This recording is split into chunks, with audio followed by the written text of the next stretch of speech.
संवर्गामध्ये एक पैशाची नावाची एक प्राकृत भाषा होती. नंतर शौरसेनी नावाची एक भाषा होती आणि मोठ्या प्रमाणामध्ये बोलली जाणारी दुसरी आणखी एक भाषा म्हणजे पाली भाषा. अशा प्रकारे अनेक भाषा पूर्वी अशा प्राकृतिक भाषा वेगवेगळ्या प्रांतामध्ये बोलल्या जातात. आता भाषा ही बदल कसा होतो हे तर तुम्हाला आजही उदाहरण देऊन सांगता येईल की 2-4 जिल्हे सोडले की भाषेचा टोन बदलतो, भाषेचे उच्चार बदलतात, एखाद्या वेळेस भाषेमधला एखाद्या शब्दाचा अर्थही बदलतो. पुणेरी व्यक्ती त्यांच्या टोन मध्ये बोलतो, पश्चिम महाराष्ट्रामध्ये गेला तर तुम्ही मराठीच भाषा, परंतु कशा प्रकारे वेगवेगळ्या प्रकारे बोलली जाते हे तुमच्या लक्षात येत असेल. वराडी म्हणा किंवा विदर्भातली भाषा जी आहे त्यांचा टोन वेगळा असतो, बोलण्याची त्यांची पद्धत वेगळी असते. अहिराणी म्हटलं तर ती वेगळी पद्धत असते. आहे मराठीच भाषा, परंतु बोलण्याच्या पद्धती वेगवेगळ्या आहेत. तशीच ही पाली भाषा जी आहे ही उत्तर भारतामध्ये मगध राज्य जे होतं त्या मगध राज्याच्या आजूबाजूला जे काही छोटे छोटे प्रांत होते किंवा गणराज्य होते त्या गणराज्यामध्ये बोलली जात होती, परंतु तीही वेगवेगळ्या स्वरूपामध्ये बोलली जात होती, वेगवेगळ्या टोन मध्ये बोलली जात होती, वेगवेगळे प्रत्यय जे आहेत ते प्रत्यय त्याला जोडून बोलली जात होती. तर अशी ही मोठ्या प्रमाणामध्ये बोलली जाणारी भाषा त्या काळामध्ये प्राकृत भाषा म्हणून ओळखली जात होती आणि आजही आपण पालीला प्राकृत भाषा म्हणून एक असा दर्जा दिलेला आहे. परंतु त्याचा आपल्याला मोठं नुकसान आहे किंवा तोटा आहे, तो कसा तो मी तुम्हाला सांगेन. तर ही प्राकृत भाषा उत्तर भारतामध्ये मगध राज्याच्या जवळपास जे काही राज्य होते गणराज्य किंवा मगध प्रांतामध्ये त्या ठिकाणी बोलली जात होती. तर ही पाली भाषा जी आपण म्हणतोय त्या काळामध्ये तिला पाली भाषा म्हणत नव्हते, तर तिला काय म्हणत होते, मागधी भाषा म्हणत होते. ह्या भाषेला पाली भाषेला पूर्वी जे काही नाव जे होतं, नामकरण होतं तिचं, तर ते मागधी भाषा होती. परंतु हे मागधी भाषा मागधी नाव हे कालांतराने लुप्त झालं किंवा लोक भाषेलाच विसरले किंवा भाषाच ही लुप्त झाली. त्याचे जे कारण जे आहेत ते अनेक कारण आहेत की जे सांस्कृतिक, राजकीय, सामाजिक जे काही स्थित्यंतर घडले त्यामध्ये ह्या भाषेचा म्हणजे काय लोप झाला किंवा विनाश झाला किंवा ती लुप्त झाली असं म्हटलं तरी काही हरकत नाही. तर अशा प्रकारे ही जी मागधी भाषा जी आहे हीच भाषा आज आपण पाली भाषा म्हणून ओळखलं जातं. त्या भाषेला आपण पाली भाषा म्हणून ओळखतो. आता हा पाली शब्द जो आहे हा आत्ताच म्हणजे 19व्या शतकामध्ये 18व्या किंवा 19व्या शतकामध्ये 18व्या पण नाही 19व्या शतकामध्ये हा प्रचलित झालेला.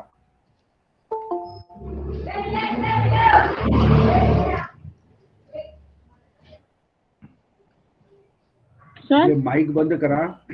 Sir hello. हा हॅलो सर, तुम्ही दिसत नाही स्क्रीनवर दिसत नाहीयेत म्हटलं. हा मी माझा व्हिडिओ ऑफ करून ठेवलेला आहे आणि प्रत्येकाने आपला व्हिडिओ जर ऑफ केला तर मग तुम्हाला इंटरनेटची हे काय म्हणतात त्याला कनेक्शन चांगल्या पद्धतीने मिळतं आणि आवाजाची क्वालिटी पण येते. त्यामुळे आवाजही लहान येते. त्यामुळे लेक्चरला सहसा आपण व्हिडिओ म्यूट करून ठेवतो, बंद करून ठेवतो. ज्यावेळेस आपल्याला डिस्कशन करायचं असेल त्यावेळेस आपण तो ओपन करू. ओके. हॅलो फुले साहेब, तुमचा व्हिडिओ तुम्ही बंद करून ठेवा. फुले साहेब व्हिडिओ बंद आहे सर. हो हो. आणि माझा आवाज जो आहे तो थोडासा मला 2 दिवसापासून घशाचा प्रॉब्लेम झालाय, त्यामुळे थोडासा आवाज मी कमीच काढतोय. जोरात जर केला तर मग त्याला परत त्रास होईल आणि बोलायला थोडीशी अडचण निर्माण होईल. त्यामुळे थोडं तुम्ही नीट कान देऊन ऐका. ओके. तर आपला हा जो विषय चालू हा आपला हा जो विषय चालू होता प्राकृत आणि संस्कृत या संदर्भामध्ये. तर प्राकृतच्या संदर्भामध्ये मी तुम्हाला सांगितलं की प्राकृत अनेक भाषा होत्या, त्यामध्ये पाली ही भाषा सुद्धा प्राकृत म्हणून ओळखली जात होती. तर ह्या प्राकृत भाषा जी आहे त्याचबरोबर प्राकृत ही पाली भाषा, पैशाची भाषा, नंतर शौरसेनी भाषा, ह्या भाषा एक साधारण जे लोक जे होते म्हणजे बहुजन समाज म्हणतो ना आपण, सामान्य जनता जी होती त्यांच्यामध्ये ही भाषा मोठ्या प्रमाणामध्ये बोलली जात होती. याचा काळ साधारणतः बुद्धांच्या काळामध्ये म्हणजे 2600 वर्षापूर्वीचा हा जो काळ आहे त्या काळामध्ये ही भाषा सर्वसामान्य जनता हे सर्वजण बोलत होते. परंतु आणखी एक भाषा अस्तित्वात होती, ती म्हणजे छंदस भाषा. छंदस नावाची जी भाषा होती ती फक्त ब्राह्मण वर्गामध्ये किंवा त्या काळचे जे काही प्रस्थापित लोक जे होते त्यांच्यामध्येच ही छंदस भाषा बोलली जात होती. आता मी तुम्हाला हे भाषांचे हा जो काही प्रकार सांगणार आहे ते नीट व्यवस्थित लक्षात घ्या.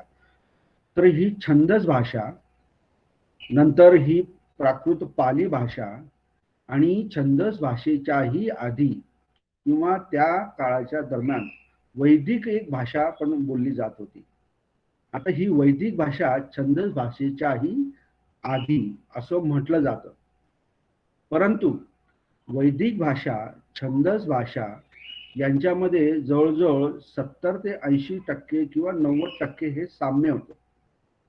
कारण वेद ज्या भाषेमध्ये लिहिलेले होते ती वैदिक भाषा, त्या भाषेच्या अनुषंगाने जनसामान्य नाही परंतु जो ब्राह्मण वर्ग जो होता की त्या काळामध्ये त्यांचं प्रस्थ आध्यात्मिक क्षेत्रामध्ये किंवा शैक्षणिक क्षेत्रामध्ये मोठ्या प्रमाणात होतं, तर ते छंदस भाषेमध्ये बोलत होते.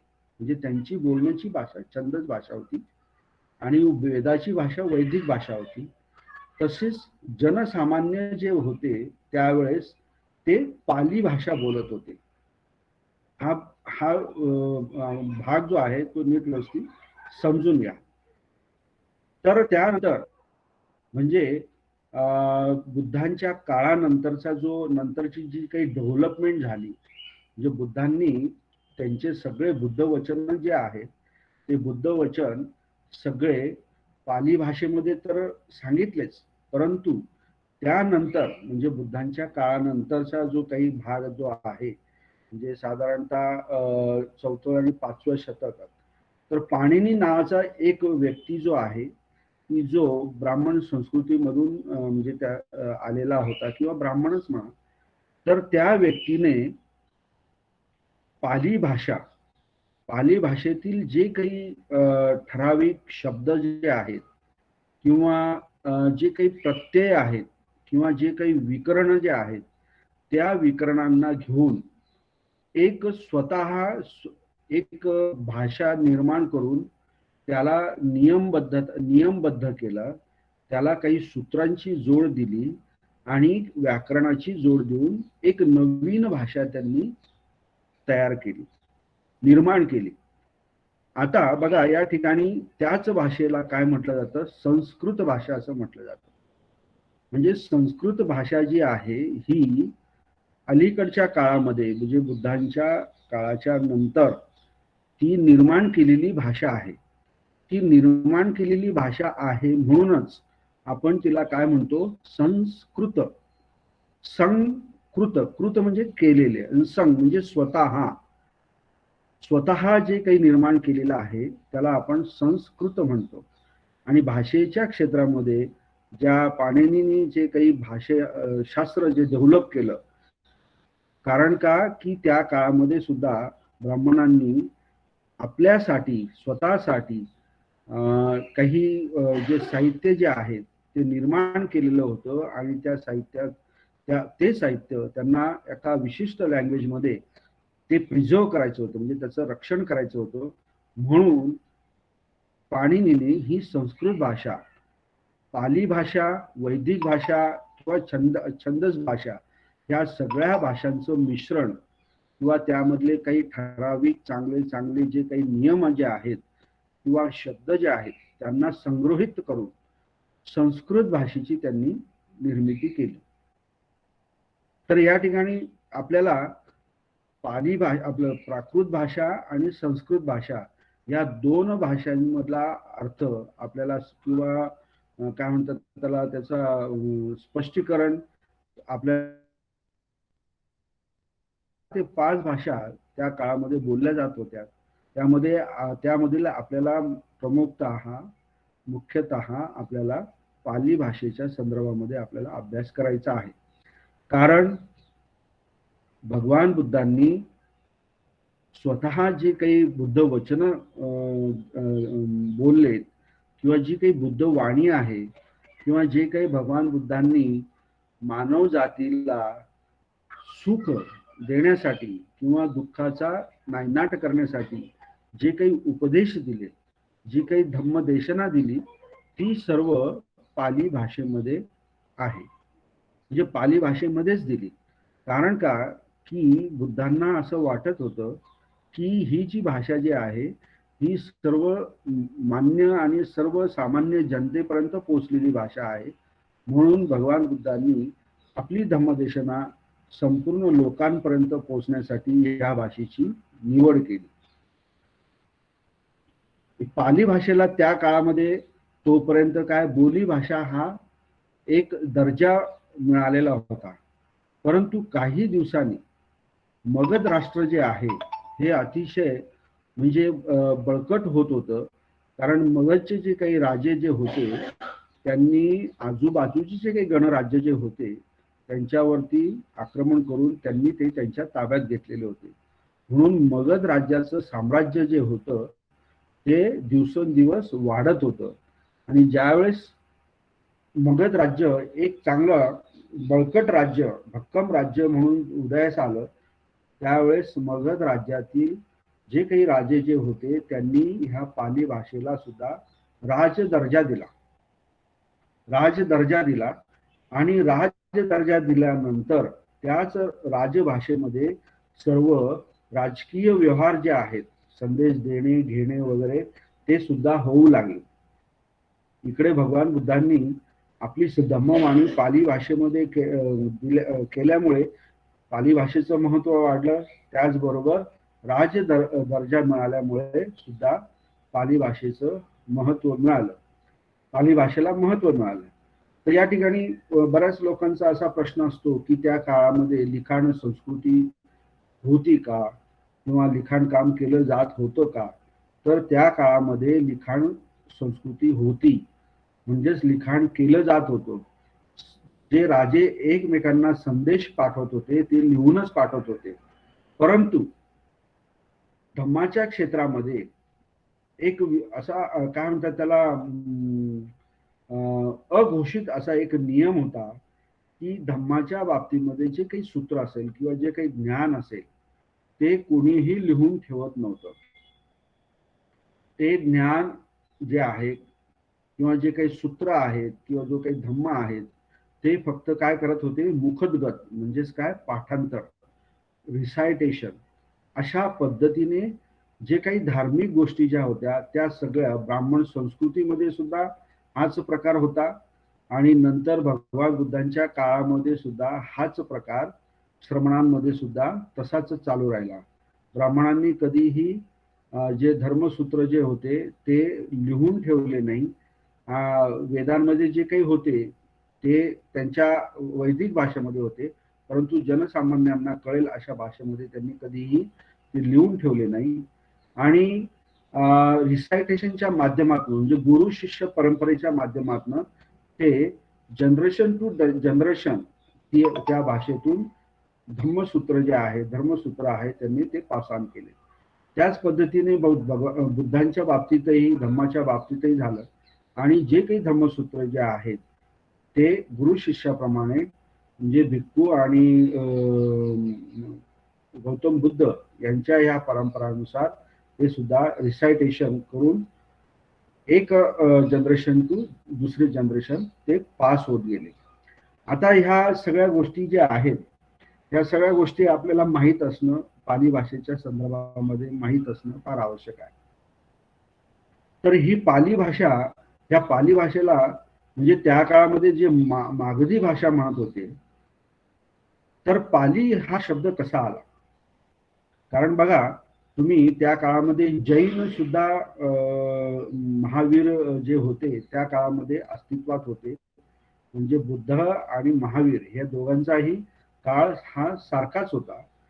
दोघेही त्या काळामध्ये अस्तित्वात होते.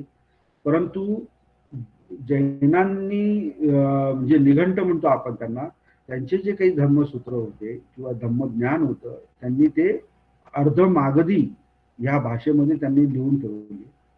आणि आपली जी काही धम्म देसना जी होती, बुद्धांची जी होती, ती मागधी भाषेमध्ये होती.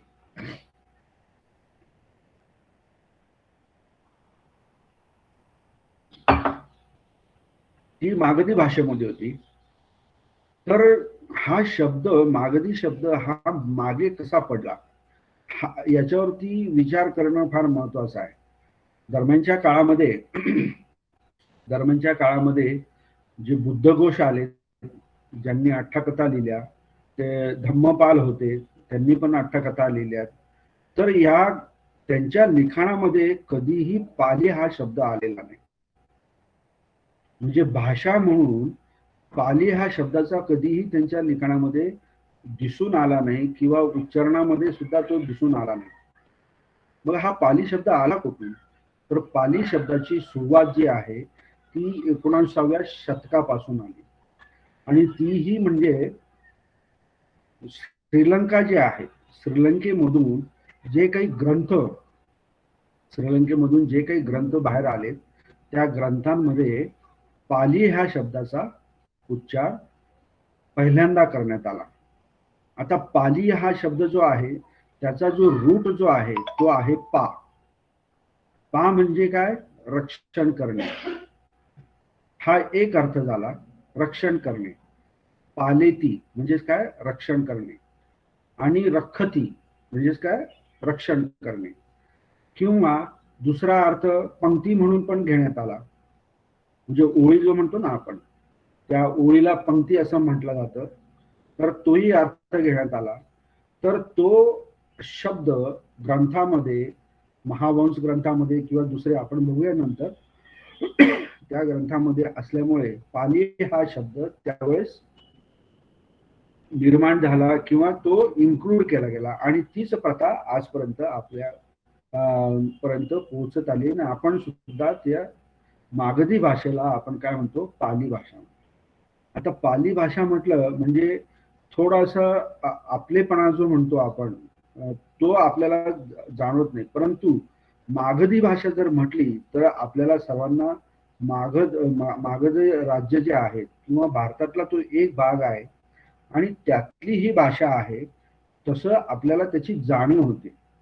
म्हणून यापुढे बहुतांशी वेळा ज्या ज्या वेळेस आपल्या पाली भाषेविषयी बोलण्याचा जो वेळ येईल त्यावेळेस आपण मागधी भाषा बोलण्यामध्ये किंवा लिहिण्यामध्ये जास्तीत जास्त त्याचा जर उपयोग केला तर जे त्याचं पाली भाषेचं जे ओरिजिनल नाव जे आहे ते परत आपल्याला व्यवहारामध्ये आणता येईल. तर अशा ह्या पाली भाषेच्या संदर्भामध्ये आपल्याला जाणून घ्यायचं आहे, त्या पाली भाषेचं व्याकरण आपल्याला समजून घ्यायचं आहे आणि व्याकरणाच्या माध्यमातून आपल्याला बुद्धांचे जे वचन जे आहेत, बुद्धांची जी वाणी आहे, बुद्धांची जी धम्मदेशना आहे, ती आपल्याला समजून घ्यायची आहे. तर ही जी पाली भाषा जी आहे याचं उगम, पाली भाषेचा उगम जो आहे हा कुठून झाला, म्हणजे त्याबद्दल आणखी काही माहिती आपल्याला मिळते का ते आपण बघूया. मी तुम्हाला तुमच्या मोबाईलवरती माझा स्क्रीन जो आहे तो मी आता शेअर करणार आहे. तुम्हाला जे पुस्तक दिलेलं आहे त्या पुस्तकातले काही जे टॉपिक आहेत ते तुमच्या स्क्रीनवरती दिसतील आणि त्याचाच आधार घेऊन मी तुम्हाला आता पुढे शिकवणार आहे आणि तुम्हाला त्या स्क्रीनवर पण ते मी जे काही सांगतो आहे ते तुम्हाला दिसणार आहे. तर 1-2 मिनिटांमध्ये मी तुम्हाला माझा स्क्रीन शेअर करतो, मग पुढे आपण कंटिन्यू करूया.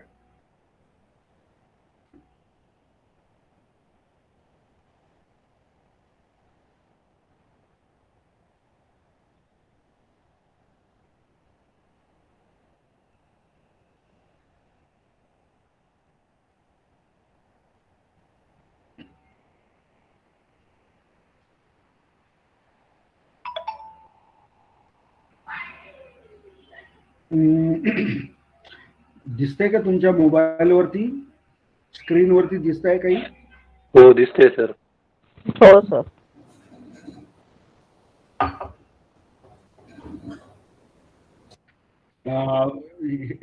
वाचता येतंय का मोबाईलवरती? स्पष्ट दिसत नाहीये सर. स्पष्ट दिसत नाही म्हणजे हो सर. झूम करा जरा थोडं जरा. काय म्हणतात त्याला? अच्छा, झूम करावं लागेल. थोडस त्याचं हे वाढवतो मी, काय म्हणतात त्याला, साईज. आता दिसतंय थोडं? थोडं वाढवा सर. सर झूम करा. मोबाईल वर हे करा झूम. आपल्या स्वतःच्या मोबाईल वर झूम करा. स्वतःच्या मोबाईल वरती झूम करा. हा ठीक, क्लिअर मोबाईल वरती 2 बोटांनी झूम करा असं. हा आता बऱ्यापैकी मी माझ्याकडनं हे वाढवलेलं आहे. सर हा स्वतःच्या मोबाईल वरती 2 बोटांनी झूम करा. त्याला असे 2 बोट हे केलं तर ते झूम होतं पाहिजे तिथं. ठीक आहे. झूम केल्यानंतर वाचता येते सर. हा ठीक आहे सर. दिसतंय सर. ठीक आहे. Okay okay. हा आता बघा या ठिकाणी पाली शब्दाचा पाली भाषा म्हणून उपयोग हा एक टॉपिक इथे दिलेला आहे, तुमच्या पुस्तकामध्ये पण आहे. तर मी तुम्हाला आधीच सांगितलंय की इसवी सन 19व्या शतकामध्ये पाली शब्दाचा अर्थ भाषा या अनुषंगाने सुरू झालेला आहे. म्हणजे तो कसा की इसवी सन 19व्या शतकामध्ये भिक्षू प्रज्ञास्वामी यांनी आपल्या शासन वंश ग्रंथामध्ये पाली शब्दाचा भाषा म्हणून उल्लेख केलेला आहे. हे लक्षात घ्या. कोणी केलेला? 19व्या शतकामध्ये भिक्षू प्रज्ञास्वामी यांनी जो ग्रंथ लिहिला शासन वंश, त्या ग्रंथामध्ये त्यांनी पाली शब्दाचा भाषा म्हणून उल्लेख केलेला आहे आणि काय म्हटलं की मी या ग्रंथाला मूळ भाषेमध्ये लिहितो व त्याच ग्रंथाच्या 6व्या परिषदात त्यांनी त्यांच्या अन्य रचनेचा उल्लेख करताना काय म्हटलेलं आहे की सवर्णनं पाली भाषायं अकांसी. म्हणजे हे जे काही पाली भाषामध्ये जे काही मी हे सवर्ण सद्यनीतीचे जे सवर्ण जे आहे ते पाली भाषामध्ये केलेले आहे. अकांसी म्हणजे केले आहे, मी केले आहे. आता इथे पाली भाषा म्हणून बघा त्यांनी त्याचा उल्लेख केलेला आहे. याच दरम्यान जे दुसरे जे श्रीलंकेतील जे काही विद्वान होते, सिंहली विद्वान वक्सगुबे नावाचे सिरी स्वभूती जे होते, त्यांनी त्यांच्या अभिदान पद्दीपिका सूचीमध्ये याचा स्वीकार केला. काय की पाली शब्द भगवान बुद्धाद्वारे भाषित धम्म व भाषा यांना सूचित करतो. म्हणजे त्यांचं असं म्हणणं आहे की पाली हा शब्द धम्म त्याचबरोबर भाषेला सुद्धा सूचित करतो. तर त्यामुळे आपण सध्या त्रिपिटकाच्या भाषेसाठी मागधी यासारखे शब्द न वापरता आपण काय वापरतो? पाली शब्दच उपयोगात आणतो. तर ही 2 महत्वाची कारणं जी आहे ती आपण मागधी भाषा न म्हणता आपण पाली भाषा म्हणतो. आता ज्या भाषेमध्ये त्रिपिटक लिहिले गेलं आहे ती मागधी आहे, मगध भाषा आहे किंवा मागधी भाषा हे आहे. परंतु सिंहली परंपरा जी आहे ती सुद्धा मान्य करते की मागधी म्हणजे त्रिपिटकाची जी भाषा जी आहे मागधी हीच मूळ भाषा आहे. तर त्याचे जे काही पुरावे जे आहेत ते पुरावे आपल्या कच्च्या व्याकरणामध्ये आपल्याला सापडतात. तर त्यामध्ये बघा हे एक पाली भाषेतील वाक्य आहे, सा मागधी मूल भाषा नरायादी कप्पिका. म्हणजेच काय, ही जी भाषा आहे मागधीच मूळ भाषा आहे हे आपल्याला इथे पुरावे सापडतात. तसंच जे बुद्धघोष जे आहेत त्यांनी सुद्धा त्रिपिटकाची भाषा जी आहे ती मूळ मागधीच भाषा आहे. तर त्यांनी त्यांच्या लिखाणामध्ये म्हटलेलं आहे की सम्मा संबुद्धेन उत्तपकारो मागधको ओहारो. म्हणजे आपलं काय, तथागतांद्वारे प्रयुक्त भाषा जी आहे ती काय आहे, मागधीच आहे. तसेच विशुद्धी मगामध्ये सुद्धा त्यांनी म्हटलेलं आहे, मागधी काय सब सत्तानंग मूल भाषाय. म्हणजे काय की मगध राज्यामध्ये सर्व लोकांची मूळ भाषा काय होती, मागधी होती. आणि तसेच महावंशातील जो परिच्छेद जो आहे त्याच्यामध्ये सभ्यसंग मूल भाषाय मागधाय निवृत्तिया. बघा हे वाक्य तर अतिशय महत्वाचं आहे. सर्व प्राण्यांची म्हणजे सगळ्या लोकांची मूळ भाषा जी आहे ही मागधीच भाषा आहे आणि ती सिंहली परंपरेने पण मान्य केलेली आहे. आपल्या भारतातील जे काही जे स्कॉलर जे होते, जे पंडित होते, त्यांनीही मान्य केलेले आहे. परंतु आपण आज त्या भाषेला पाली भाषा म्हणतो.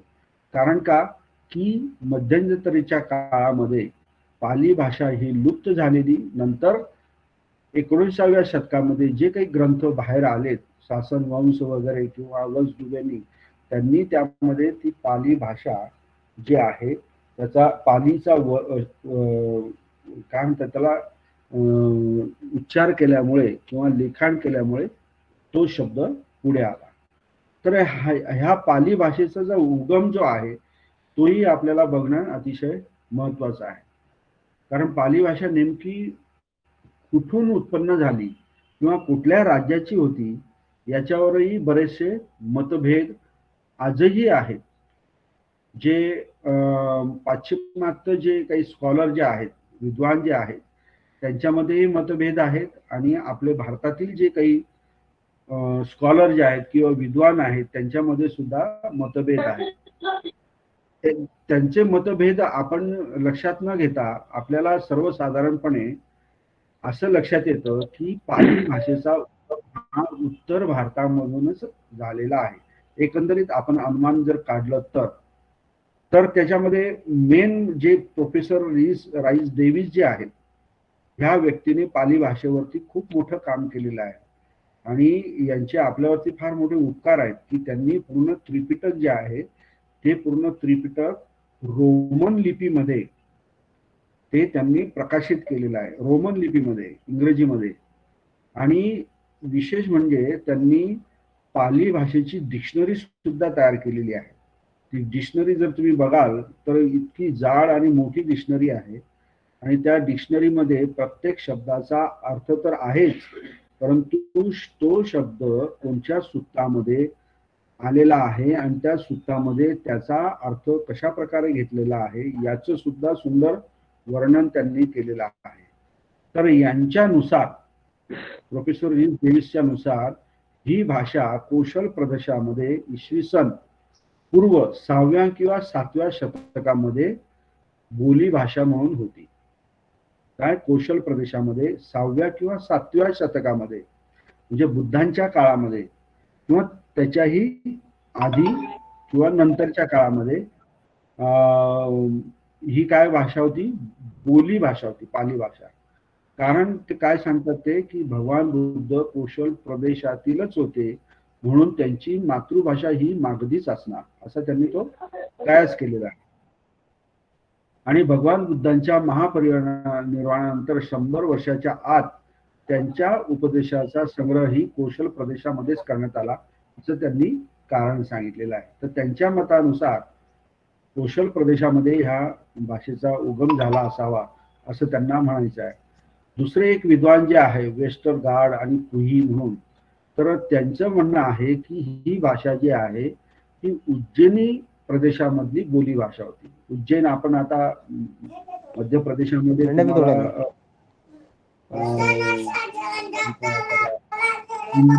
हो का पटाने शेका तोडाले. कोण बोलत आहे मध्ये? त्यांनी कृपया आपला माईक बंद करा. हॅलो हॅलो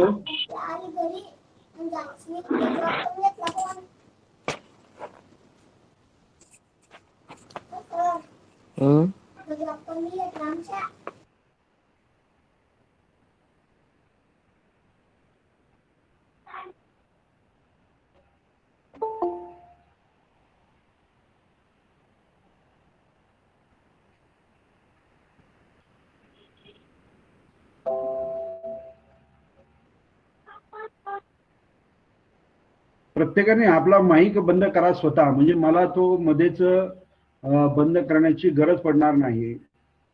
प्रत्येकाने आपला माईक जो आहे तो म्यूट करा, मध्ये कोणीही बोलू नका. ओके. तर हे वेस्टरगार्ड जे आहे त्यांच्या म्हणण्यानुसार ही पाली भाषा जी आहे तिचा उगम जो आहे तो उज्जैन प्रदेशामध्ये आहे. कारण गिरणारचा जो लेख जो आहे गुजरात मधला अशोक शिलालेख, तर ह्या अशोक शिलालेखाचा बराचसा पाली भाषेशी साम्य आहे असं त्यांना म्हणायचं आहे. आणि कुमार महेंद्र ज्यांनी लंकेमध्ये बौद्ध धर्माचा प्रसार केला आणि पाली त्रिपिटक तिथे पोहोचले, त्यांची मातृभाषा सुद्धा पाली भाषा होती असं यांचं म्हणणं आहे. तर अशा प्रकारे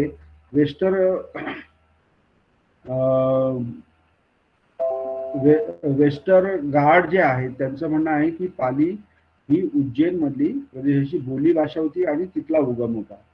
नंतर दुसरे एक विद्वान जे आहे आरो फ्रँक नावाचे, त्यांनी पाली भाषेचं उगम स्थान तर विंध्य प्रदेश दिलेला आहे. म्हणजे गुजरात आणि साधारणतः उत्तर प्रदेशातला जो मधला भाग जो आहे, राजस्थानच्या तिथला भाग जो आहे त्याला विंध्य प्रदेश म्हणतो आपण. तर तिथले जे काही शिलालेख जे आहेत ते पाली भाषेशी जरा त्यांचं साम्य असल्यामुळे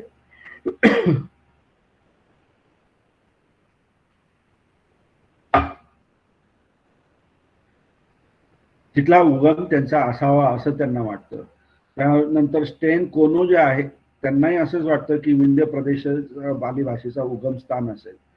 कारण पैशाची प्राकृत भाषा विंध्य प्रदेशमध्ये उज्जैनीच्या जवळपास बोलली जात होती आणि ही पैशाची व पाली भाषामध्ये बरचसं साम्य आहे असं ते त्या ठिकाणी पुराव्यादाखल सांगत असतात. त्यानंतर ओल्डनबर्ग यांच्यानुसार पाली भाषा ही कलिंग देशाची भाषा होती. यांच्या म्हणण्यानुसार पाली भाषा ही कलिंग देशाची होती. कारण का की लंका हे शेजारी असल्यामुळे आणि कलिंग वरूनच लंकामध्ये धम्मोपदेशाचे कार्य झाले अशा पद्धतीचं ते वर्णन करतात. नंतर ई मुलर यांनी पण पाली भाषेमध्ये फार मोलाचं योगदान दिलेलं आहे आणि तेही काय म्हणतात, कलिंगच हे पाली भाषेचं उगम स्थान आहे. कारण सर्वात आधी पाली भाषेचा लंकामध्ये प्रचार प्रसार होणे हे अधिक सुसंगत वाटते. तर अशा प्रकारे पाली भाषेचा उगम जो आहे ह्या सर्व जे विद्वान जे आहेत त्यांच्या म्हणण्यानुसार विंध्य पर्वत किंवा कलिंग पर्वत किंवा उज्जैन, कोणी म्हणतो कौशल, तर हे जे सर्व जे प्रांत जे आहेत किंवा हे जे प्रदेश जे आहेत हे सर्व उत्तर भारतामध्येच आहे. तर आपल्याला पाली भाषेचा उगम कुठून झाला त्या वादात न पडता उत्तर भारतातनं ही भाषा उगम झाला असं म्हणायला काही हरकत नाही.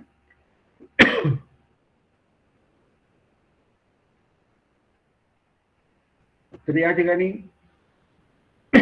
आपण पाली भाषेचा उगम बघितला, आपण त्याची उत्पत्ती बघितली, त्याच्या मागची पार्श्वभूमी बघितली. तर ह्या भाषेचा विकासही कसा झाला याच्याबद्दलही आपल्याला माहिती देण्यात आलेली आहे. हॅलो. हा हा मला एक अर्धा तास लागेल यायला अजून. बरं बरं ठीक आहे चालेल. तर आहे तुम्ही घरी? हो हो बरं बरं ठीक. हो. तर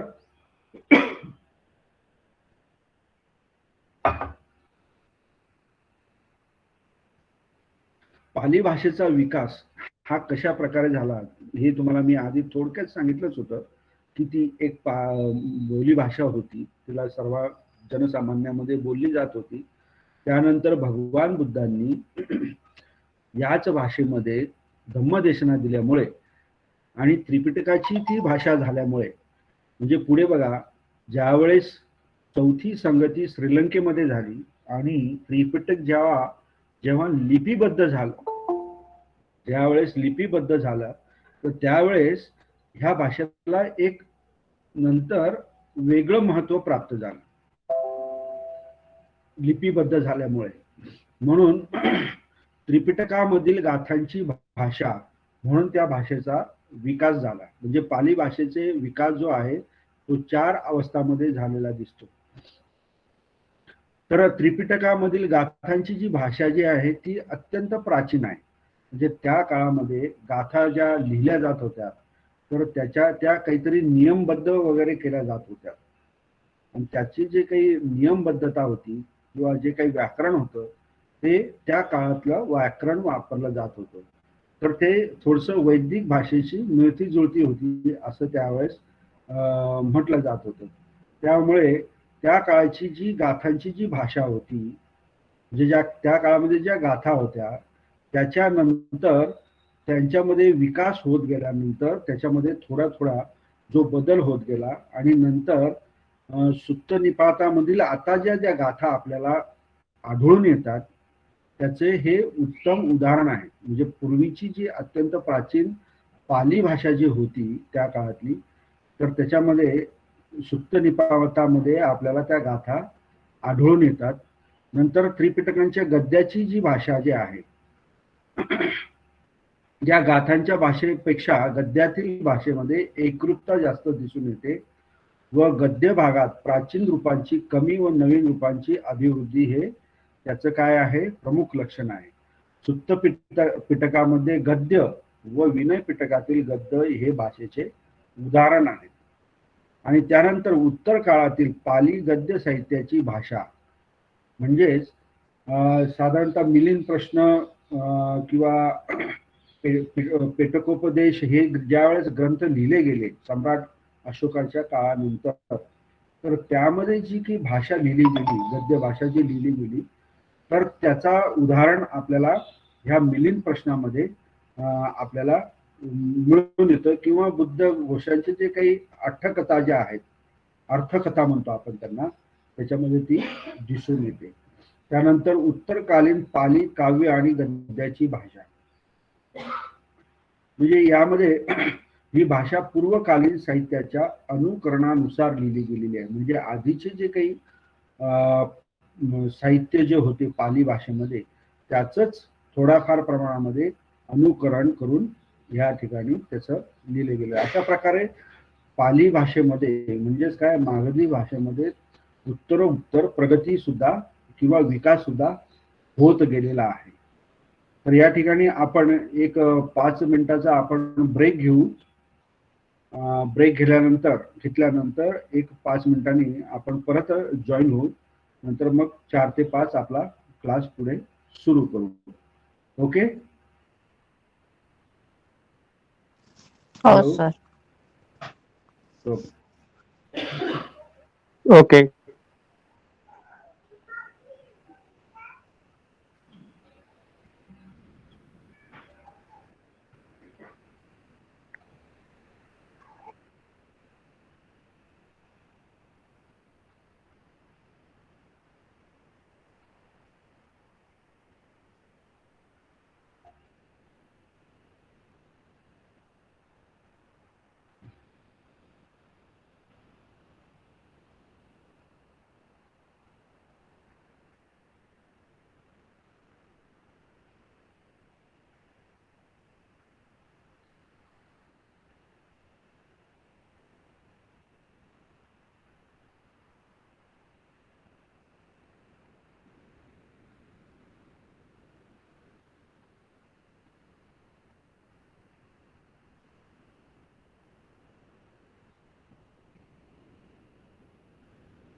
सर आवाजच नाही आपला.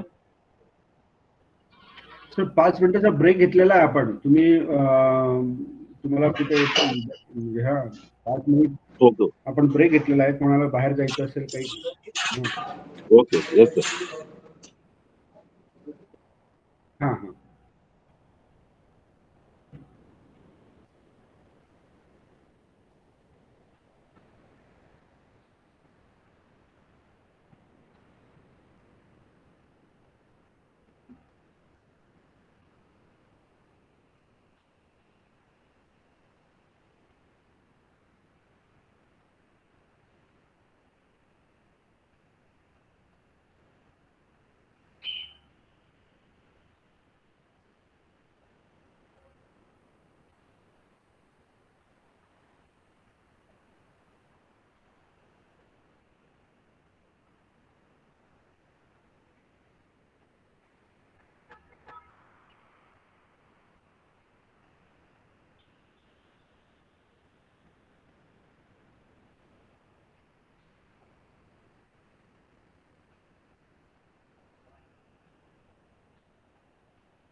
हा,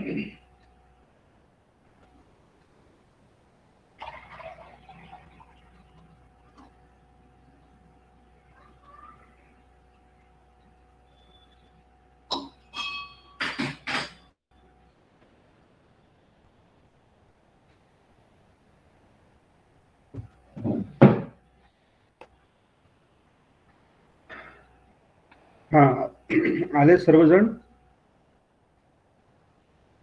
हॅलो हॅलो. Yes sir. हो सर बोला. हो सर. Okay okay. आता ही जी पाली भाषेचं आपण अध्ययन करतो आहोत, तर त्याचं काय महत्व हे आपण आता बघणार आहोत. तर सर्वात मोठं महत्व जे आहे, म्हणजे मुख्यत्वे आपण पाली भाषा का शिकतो आहोत याचं सर्वात मुख्य कारण म्हणजे आपल्याला त्रिपिटक जे आहे की ज्यामध्ये भगवान बुद्धांची धम्मदेशना जे आहे, ही धम्मदेशना ह्या पाली भाषेमध्ये लिहिलेली असल्यामुळे आणि ते आपल्याला समजून घ्यायचं आहे, त्याचा अर्थ आपल्याला कळून घ्यायचा आहे. अर्थ कळून घेतल्यानंतर आपल्याला तो आचरणात आणायचा आहे. आचरणात आणल्यानंतर आपल्याला जो काही धम्मदेशना ऐकून किंवा आचरणात आणून जो काही सुखाचा जो अनुभव जो आहे, तो अनुभव आपल्याला घ्यायचा आहे. अशा प्रकारचं आपलं हे पाली भाषा काय आहे, टार्गेट आहे. काय आहे, टार्गेट आहे. म्हणजे आपण हे त्याचं ते कारण आहे. तर हे फार मोठं महत्व आहे पाली भाषेला. त्यामुळे काय मोठं महत्व प्राप्त झालेलं आहे. आज जगामध्ये पाली भाषेचं अध्ययन हे ऑक्सफोर्ड युनिव्हर्सिटी पासून तर प्रत्येक देशामध्ये ज्या ज्या काही मोठ्या युनिव्हर्सिटीज आहेत त्यामध्ये त्याच्यावरती संशोधन चालू आहे. पाली भाषेवरती संशोधन चालू आहे. पाली भाषेमध्ये जे काही साहित्य आहे त्या साहित्यावरती सुद्धा संशोधन चालू आहे. आणि आज जगामध्ये जे जे पण काही मानवाच्या सुखासाठी, शांतीसाठी जे काही साहित्य बाहेर पडतं आहे त्याचा बेस जो आहे किंवा त्याचा पाया जो आहे, फाउंडेशन, हे बुद्धाचं तत्वज्ञान आहे, हे लक्षात घ्या. इव्हन आपल्या भारतामध्ये सर्व संत जे आहेत त्या संतांनी बुद्धांचे जे वचन जे आहेत किंवा जो काही गर्भित त्याचा जो आशय आहे तोच आपल्या भाषेमध्ये त्यांनी सांगितलेला आहे. संत कबीर, तुकाराम महाराज, एकनाथ महाराज किंवा जे जे काही थोर विद्वान पंडित होऊन गेलेत, यांनी बुद्धांचं तत्वज्ञान व्यवस्थित समजून आपल्या भाषेमध्ये आपल्या पद्धतीने ते प्रकाशित केलेले आहेत. इतकं महत्व पाली भाषेला किंवा बुद्धांच्या तत्वज्ञानाला या ठिकाणी आहे. आणि दुसरी गोष्ट म्हणजे ज्या भाषा आता प्रांतिक भाषा ज्या आहेत, म्हणजे आपण मराठी म्हणा, गुजराती, हिंदी वगैरे, तेलुगू, मल्याळम, पंजाबी, ह्या जर भाषा आपण जर बघितल्या तर त्या भाषेतील जे काही शब्द जे आहेत ते शब्द जसेचे तसे तुम्हाला पाली भाषेमध्ये सुद्धा आढळतात. बरेचसे वाक्यरचना सुद्धा पाली भाषेच्या सारखे आढळतात. तर याच्यावरनं आपल्याला असं दिसून येतं की ह्या सगळ्या ज्या भारतामध्ये जे काही प्रांतिक भाषा ज्या आहेत, वेगवेगळ्या प्रांतामध्ये बोलल्या जातात, म्हणजे मराठी, गुजराती, हिंदी वगैरे, तामिळी, तर त्यांची जी जननी जी आहे, त्या भाषेची जननी जी आहे, मूळ भाषा जी आहे ती पाली भाषाच असावी असा एक तर्क किंवा संशोधन केल्यानंतर सर्वांच्या लक्षात आलेलं आहे. म्हणजेच सर्व पाली भाषा जी आहे, पाली भाषा ही सर्व भाषांचा काय आहे, मूळ आधार आहे. आणि ती भाषाच मध्यंतरीच्या काळामध्ये लुप्त झाली आणि लुप्त झाल्यानंतर ह्या वेगवेगळ्या भाषा ज्या आहेत ह्या भाषांचं म्हणजे निर्माण झालं असावं असं बऱ्याच जे अभ्यासकांचं म्हणणं आहे. ज्यावेळेस तिसरी संगती झाली, सम्राट अशोकाने आपल्या राज्यातून बाहेरच्या देशांमध्ये ज्यावेळेस धम्म प्रसारासाठी जे काही भिक्खू पाठवलेत त्रिपिटक घेऊन, तर ते भिक्खू तिथे गेल्यानंतर पाली भाषेमध्ये लिहिलेले जे त्रिपिटक आहेत त्या त्रिपिटकाच्या पाली भाषेमधूनच त्या लोकांना, तिथल्या लोकांना शिकवलं गेलं किंवा धम्माचं ज्ञान दिलं गेलं. त्यामुळे काय झालं की ज्या ज्या देशामध्ये त्रिपिटक पोहोचलं किंवा धम्म पोहोचला त्या ठिकाणी पाली भाषाही पोहोचली. तर ह्या पाली भाषेचा प्रभाव जो आहे तो तिथली जी काही ओरिजिनल जी भाषा जी आहे त्या भाषांवरती पण त्याचा प्रभाव पडला. म्हणजे उदाहरणार्थ जे श्रीलंकेमध्ये गेल्यानंतर सिंहल भाषा जी आहे त्यावरती सुद्धा पाली भाषेचा प्रभाव पडला. ब्रह्मदेश आहे, कंबोडिया आहे, लाओस आहे. तर हे जे छोटे छोटे किंवा आपल्या भारताच्या लगतचे जे देश आहेत की जिथे सम्राट अशोकाच्या द्वारे पाली त्रिपिटक पोहोचलं गेलं किंवा धम्म पोहोचला गेला आणि त्याचबरोबर पाली भाषेचंही त्या ठिकाणी ज्ञान दिलं गेलं. तर तिथल्या ओरिजिनल जे मूळ भाषा ज्या आहेत त्यांच्यावर सुद्धा पाली भाषेचा प्रभाव नक्कीच पडला. आता हेच यामुळे पाली भाषेचं महत्व वाढलेलं आहे. हे अध्ययनाचं महत्व काय, आपण पाली भाषेचं अध्ययन करतो त्याचं महत्व काय ते आपण समजून घेतो. दुसरी गोष्ट, बुद्ध वचनांमध्ये दुसरं तिसरं काही नसून काय नैतिक मूल्यांचा भांडार आहे. जे काही आजकाल कुठल्याही युनिव्हर्सिटीमध्ये म्हणा किंवा कोणत्याही विद्वानाकडून जे काही ग्रंथ नैतिक मूल्यांवरती लिहिले जातात त्याचा मूळ आधार जो आहे तो पाली भाषा आहे आणि बुद्धांचं धम्म तत्वज्ञानच आहे. कारण भगवान बुद्धांनी नैतिक मूल्यांवरतीच आधार दिला आणि नैतिक मूल्य हे सर्व लोकांना लागू होतात. म्हणजे तो कोणत्या एका विशिष्ट धर्माचा, एका विशिष्ट जातीचा मनुष्य आहे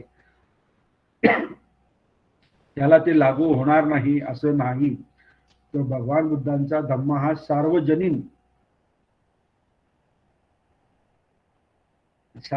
होता, सर्व लोकांसाठी होता.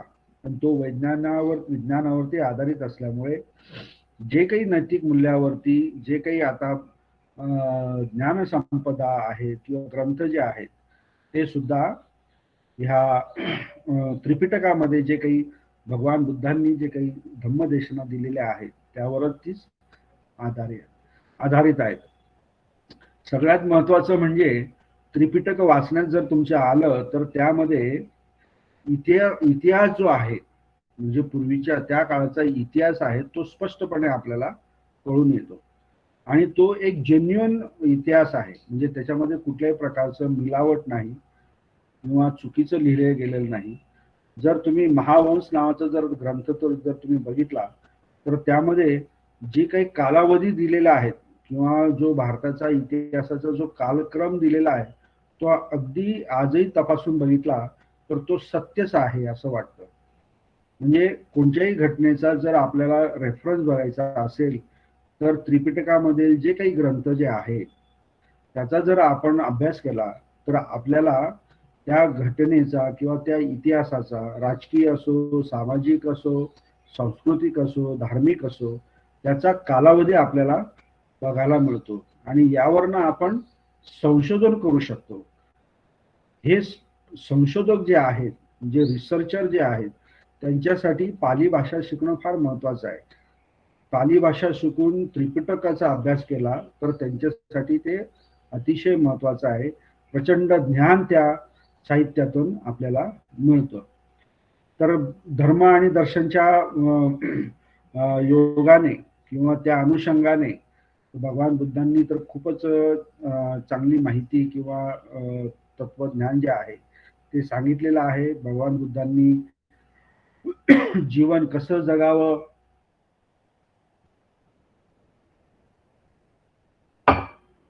दुःख मुक्ती कशी काय आहे, कशी असते किंवा दुःख मुक्तीचा मार्ग काय आहे, नंतर कर्मसिद्धांत, पुनर्जन्म, कार्यकारण भाव वगैरे वगैरे ह्या सर्व विषयांवरती भगवान बुद्धांनी मार्गदर्शन केलेलं आहे. तर अशा पद्धतीने भगवान बुद्धांनी 45 वर्ष ठिकठिकाणी चारिका करून पाली भाषेमध्ये धम्मोपदेश केलेला आहे. त्या माध्यमातून सगळ्या लोकांना धम्माचं ज्ञान होऊन बरेचसे लोक अरहंत सुद्धा झालेले आहेत त्या काळामध्ये. आजच्या काळामध्ये अरहंत कोणी आहे किंवा नाही याच्याबद्दल मोठी शंका आहे, परंतु त्या काळामध्ये भगवान बुद्ध धम्मदेशना देत असतानाच बरेचसे लोक अरहंत सुद्धा होत होते. असं बऱ्याचशा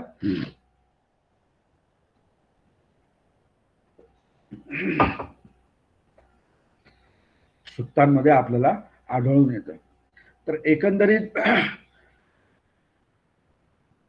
आपल्या आजच्या ह्या क्लासमध्ये आपण पाली भाषेच्या अनुषंगाने ज्या काही गोष्टी बघितल्यात त्या गोष्टी आपण या ठिकाणी आता याचा सारांश करणार आहोत. तर पाली भाषेचा इतिहास, त्याचा उगम, त्याचा विकास, त्याचे विकासाचे टप्पे, नंतर पाली भाषेचं महत्त्व आणि उगमाच्या बाबतीमध्ये वेगवेगळ्या जे स्कॉलर जे आहेत, विद्वान जे आहेत, त्यांचे मत हे आपण बघितले. तर हे पाली भाषेमध्ये हे सगळे जे गोष्टी ज्या आहेत, त्रिपिटक जे आहेत, ते 9 अंगाने दिलेले आहेत. म्हणजे भाषेचे जे काही वेगवेगळे जे अंग असतात, म्हणजे लिहिण्याचे जे काही प्रकार असतात, ते 9 आहेत. तेच 9 अंग म्हणजे काय? सुत्त, गेय, वैयाकरण, गाथा, उदान, इतिवृत्तक, जातक, अद्भुत धम्म व वैदल्य होय. तर ह्या सगळ्या प्रकारामध्ये भगवान बुद्धांचं वाणी जे आहे किंवा वचन जे आहे ते ह्या सगळ्या प्रकारे आपल्याला मिळतं. म्हणजे सुत्तांमध्ये पण आढळते, पाली भाषेमध्ये म्हणजे सुत्त पण आहेत, गेय म्हणजे काय, पद्य पण आहेत,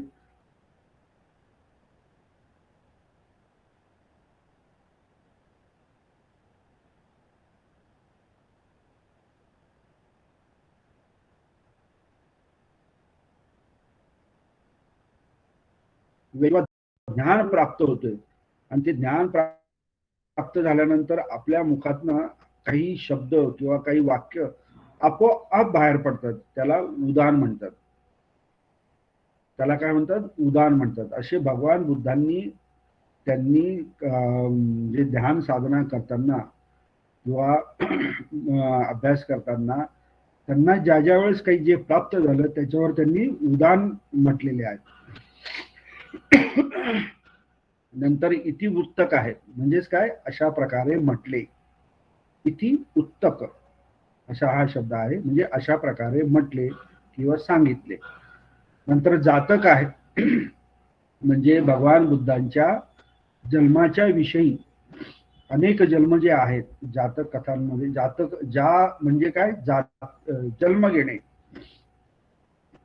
त्याच्यामध्ये तुम्हाला महत्वाचा हे सांगतो, ज्या हा पाली शब्द आहे, आपलं पाली धातू आहे, क्रियापद, आणि त्यावरनं जाती हा शब्द तयार झालेला आहे.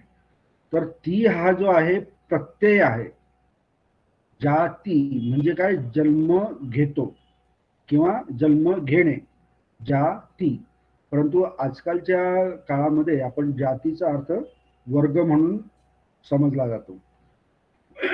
तर आपण बऱ्याच वेळा जन्मदिवसाला हे पण म्हणतो जाती दिन सुखाय वगैरे. तर जातीच्या ऐवजी जात दिन सुखाय असं म्हणायला काही हरकत नाही. आपण एकमेकांना शुभेच्छा देतो की नाही, तर पालीमध्ये कसं शुभेच्छा देऊ शकतो आपण? जात दिन म्हणजे जन्म घेतलेला जो दिवस आहे त्या दिवसाच्या तुम्हाला काय मंगल भावना किंवा वगैरे अशा शुभेच्छा देऊ शकतो. अद्भुत धम्म, आता हा जो भाग जो आहे म्हणजे भगवान बुद्धांना ज्या काही रिद्धी आणि सिद्धी प्राप्त झालेल्या होत्या साधनेमुळे, आणि त्याचा उपयोग भगवान बुद्धांनी धम्मदेशना देण्यासाठी कशा प्रकारे उपयोग केला याचं सगळं वर्णन जे आहे या अद्भुत धम्मामध्ये आपल्याला बघायला मिळतं, त्या प्रकारामध्ये. तर ते आपल्या याच्याने अनुषंगाने मी तुम्हाला त्याचे उदाहरणं देईल वेगवेगळे, की भगवान बुद्धांनी या ठिकाणी कशी रिद्धी सिद्धी वापरली आणि समोरच्या व्यक्तीला कशा प्रकारे धम्मदेशना दिली ते सुद्धा आपण बघणार आहोत. नंतर वेदल्य म्हणजे काय, प्रश्न उत्तर. भगवान बुद्ध धम्मदेशना विविध प्रकारे करत होते. कधी मौन राहून करत होते, तर कधी एखाद्याला उपमा देऊन सांगत होते, एखाद्याला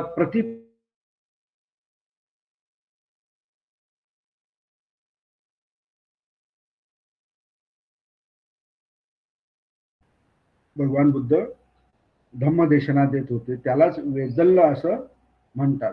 तर अशा प्रकारे हे 9 जे भाग जे आहेत भाषेचे, त्या 9ही अंगामध्ये, अंगाच्या अनुषंगाने आपल्याला त्रिपिटकामध्ये हे सगळं आढळणार आहे आणि त्याचंही वाचन आपल्याला करायचं आहे. तर अशा पद्धतीने पाली भाषाच्या अनुषंगाने आपल्याला भगवान बुद्धांच्या मानव जातीला लाभदायक आणि विशाल महान तत्वज्ञानाची ओळख होते. तर या ठिकाणी आपला जो पहिला चॅप्टर जो आहे पाली भाषेच्या संदर्भामध्ये, त्याचा आपण बऱ्याचशा गोष्टी आपण कव्हर केलेल्या आहेत आणि त्याच अनुषंगाने सगळ्यात शेवटी आपण प्रश्न उत्तर म्हणजे स्वयं काय म्हणतात त्याला, अध्ययनासाठी प्रश्न हे दिलेले आहेत. तर या ठिकाणी बघा, एका वाक्यात उत्तरे लिहा असं दिलेलं आहे. तर भगवान बुद्धांनी धम्म उपदेश देण्यासाठी कोणत्या भाषेचा उपयोग केला आहे, असे अगदी सोपे सोपे आणि महत्वाचे प्रश्न या ठिकाणी हे केलेले आहेत. परीक्षेमध्ये तुम्हाला अशाच प्रकारचे प्रश्न विचारले जातील. त्यामुळे प्रत्येक धड्याच्या खाली जे काही प्रश्न दिलेले आहेत त्याचे व्यवस्थित रायटिंग म्हणजे नोट्स काढून तुम्ही आतापासूनच अभ्यासाला सुरुवात करा. जितका अभ्यास तुम्ही कराल तितका फायदा तुमचाच आहे. आणि अभ्यास फक्त परीक्षा पास होण्यासाठी नाही, तर आपल्या ज्ञानामध्ये चांगल्या प्रकारे उत्तरोत्तर भर पडावी या दृष्टिकोनातून तुम्ही अभ्यास करा. तर दुसरा प्रश्न आहे, प्राकृत भाषा म्हणजे काय, हे तुम्हाला मी समजूनच सांगितलं आहे. नंतर पाली भाषा शब्दाची उत्पत्ती कोणत्या शतकामध्ये झाली तेही सांगितलेलं आहे. नंतर रीस डेव्हिसच्या मतानुसार पाली भाषा कोणत्या प्रदेशातील बोली भाषा होती. नंतर पाली साहित्यामध्ये किती पिटक आहेत. नंतर बौद्ध साहित्यामधील नवांग सत्तू शासन म्हणजे सत्तू शासन सांग. नवांग सत्तू शासन म्हणजे हे मी जे तुम्हाला आता 9 भाग सांगितलेत ना, सुप्त, गेय, वैयाकरण, गाथा, उदान, इतिवृत्त, जातक, अद्भुत धम्म व वेदल, याला नवांग शासन म्हणतात. यालाच नवांग शासन म्हणतात. त्यानंतर पर्यत्ती म्हणजे काय. पर्यत्ती हा शब्द जो आहे, बुद्ध धम्माचा ज्यावेळेस अभ्यास केला जातो त्यावेळेस 3 शब्दांना अतिशय महत्वाचा आहे. एक म्हणजे पर्यत्ती, दुसरं पटीपत्ती आणि तिसरा पटीवेदन. पर्यत्ती म्हणजे धम्माची शिकवण म्हणजे टेक्स्ट. पर्यत्ती म्हणजे काय, टेक्स्ट, जी शिकवण जी आहे किंवा जो टेक्स्ट जे आहे त्याला पर्यत्ती म्हटले जाते. आणि त्याच्या अनुषंगाने त्या टेक्स्टमध्ये किंवा त्या शिकवणीमध्ये जसं सांगितलेलं आहे त्या पद्धतीने प्रयोग करणे किंवा आचरण करणे किंवा त्या मार्गाने जाणे, त्याला आपण पटीपत्ती म्हणतो. त्याला आपण पटीपत्ती म्हणतो. आणि शेवटचा जो शब्द जो आहे पटीवेदन, तर तो पटीवेदन म्हणजेच काय, अनुभव किंवा अनुभूती. पर्यत्ती म्हणजे टेक्स्ट किंवा शिकवणीवरनं ज्याप्रमाणे आपण आचरण करतो किंवा मार्गक्रमण करतो आणि त्या पद्धतीने गेल्यामुळे जे काही आपल्याला अनुभव येतात त्या अनुभवाला पटीवेदन असं म्हटलं जातं. तर थोडक्यात पर्यत्ती म्हणजे काय, बुद्धांची शिकवण. जसं आपण कॉलेजमध्ये शिकतो, आधी एखादा प्रयोग करायचा असेल, गुरुत्वाकर्षणाचा प्रयोग करायचा असेल प्रयोगशाळेमध्ये, तर आधी सर आपल्याला वर्गामध्ये सगळं शिकवतात. गुरुत्वाकर्षण म्हणजे काय, त्याचे उपयोग काय, त्याचा फॉर्म्युला काय, त्याने आपल्याला काय मोजता येतो, ह्या सगळ्या गोष्टी ज्या आहेत ह्या आपल्याला वर्गामध्ये शिकवल्या जातात सरांकडून. आणि नंतर मग आपण प्रयोगशाळेमध्ये जातो आणि त्याचं प्रात्यक्षिक करतो आपण. त्यालाच काय म्हणतो आपण, पटीपत्ती म्हणतो. वर्गात जे शिकलो त्याला परियत्ती म्हणतो. आणि नंतर सगळ्यात शेवटी जे अनुमान आपण काढतो त्याला काय म्हणतो आपण, पटीवेदक. अशा प्रकारे परियत्ती म्हणजे काय याचं तुम्ही नोट्स काढू शकता. त्यानंतर हे एका वाक्यात उत्तरे द्या, म्हणजे MCQ आहे ते पण अगदी सोप्या याच्यामध्ये आहे. आणि कोण एवढे उशिरा जॉईन झाले, बागव. आता हे लघुत्तरी प्रश्न आणि दीर्घोत्तरी प्रश्न हे अतिशय महत्वाचे आहेत. ह्या प्रश्नांच्या नोट्स ज्या आहेत ह्या तुम्ही काढून ठेवायच्या आहेत. ह्याच तुम्हाला परीक्षेमध्ये उपयोगात येतील. म्हणजे पाली भाषेचा उगमाबद्दल थोडक्यात माहिती सांगा. तर थोडक्या प्रमाणामध्ये तुम्हाला जे बुक दिलेलं आहे त्यामध्ये आहे, परंतु तुम्ही परत इतर बुक जे आहेत, ग्रंथ जे आहेत त्यांचा रेफरन्स घेऊन सुद्धा तुम्ही काढू शकता, नोट्स काढू शकता किंवा लिहू शकता. पाली भाषा ही मागधी भाषा होय यावर थोडक्यात प्रकाश टाका. तर हे सांगत असताना तुम्ही पुरावे दिले पाहिजे किंवा कसे स्थित्यंतर घडले याच्यावरती भाष्य केलं पाहिजे. नंतर बौद्ध साहित्यामध्ये पाली भाषेचे योगदान काय, म्हणजे ह्या भाषेने आपल्याला बौद्ध साहित्यामध्ये काय काय सांगितलं, काय काय दिलं, त्याच्यामुळे आपल्याला काय फायदा झाला हे थोडक्यात सांगायचं आहे. आणि त्याच प्रकारे दीर्घोत्तरी प्रश्न म्हणजे हे तुम्हाला जरा दीर्घ स्वरूपामध्ये लिहावे लागतील. म्हणजे विकासाचे टप्पे जे आहेत, पाली भाषेच्या इतिहासातील विकासाचे टप्पे, बौद्ध साहित्यामध्ये पाली भाषेचे महत्त्व उदाहरणासह स्पष्ट करा. पाली शब्दाचा उगम व उत्पत्ती सांगा. पाली शब्द पाली भाषा या अर्थाने साहित्यामध्ये रूढ झाला त्याचा इतिहास सांगा. तर ह्या गोष्टी ज्या आहेत याचा अभ्यास जर तुम्ही केला तर तुमच्या ज्ञानात नक्कीच भर पडेल. हा आपला कोर्स जो आहे हा सर्टिफिकेट कोर्स आहे, प्रमाणपत्र म्हणजे अगदी बेसिक कोर्स आहे.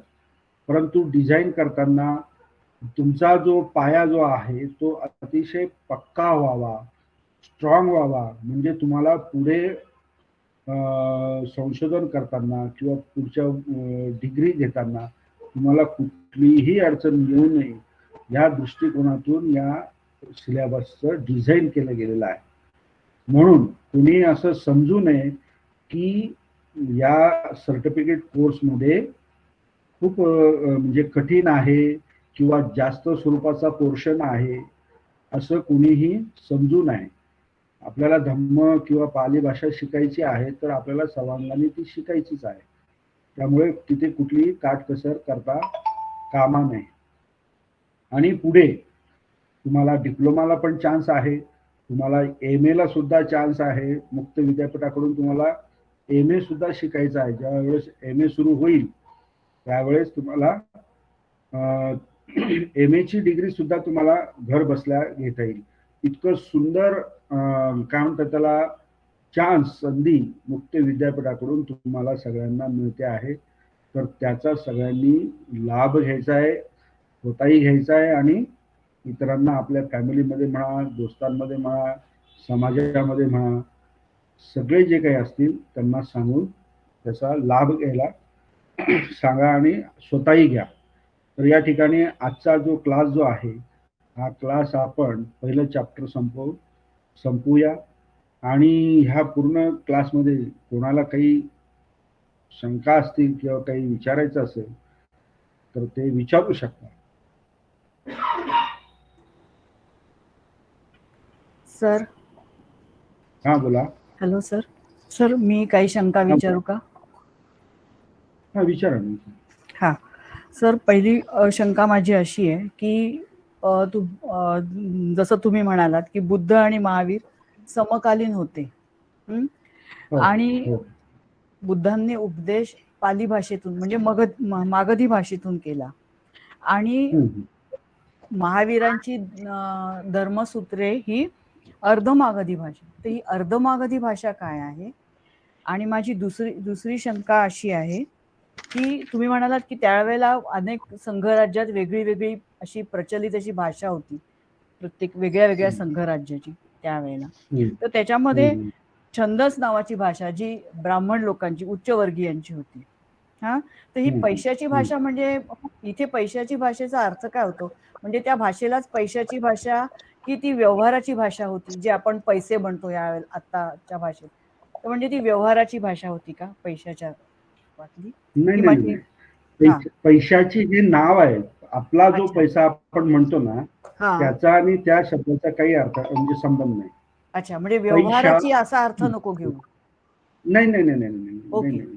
जसं पाली हे नाव आहे ना त्या भाषेचं, तसं ती एक भाषा होती पैशाची, त्याचं नावच त्या भाषेचंच नाव आहे ते. ओके.